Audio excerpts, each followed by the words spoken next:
What's up, Fight World? By now, I'm sure everyone has seen the Joaquin Buckley knockout over 50 times, as have I, but why not one more time here as we look at one of the greatest knockouts in UFC history, according to all the fans out there. And I'm not going to say I disagree.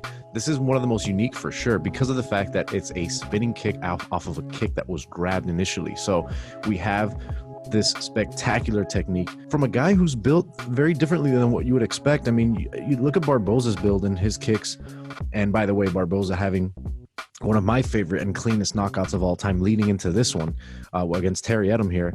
But look at their builds, right? These are guys that are athletic. They're very flexible in the sense that they're thinner. They're more agile. Look at his build. Look at Joaquin Buckley. This guy reminds me of like a very tight boxer style, very bulky.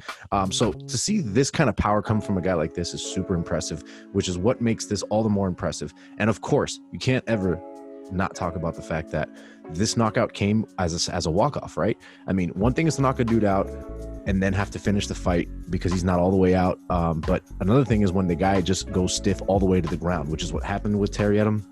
And it's what happened here when Buckley knocked him out.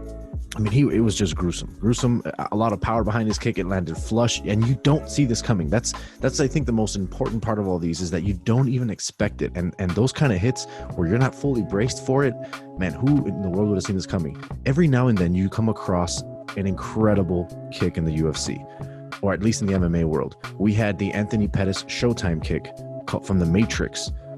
The last fight ever in WEC history. He lands a spectacular kick that was considered one of the best kicks of all time, and with good reason. I mean, we had never seen a guy use the fence in that manner and land so flush. But the only thing that's missing here, once again, is the knockout. He hurt Ben Henderson, but did not finish the fight. So all in all, it comes back to, the spectacular aspect of it matching the fact that it was an instant KO. There was no follow-up needed. The guy was out. It was clear as day. You could literally walk off with your victory, which is what Buckley did.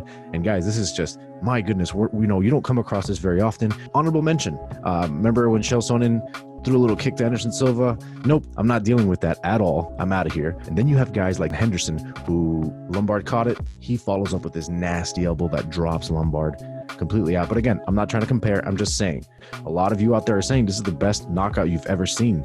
For sure, in my opinion, it's going to be knockout of the year. If you guys have another knockout you think is worthy of topping this one, leave a comment below.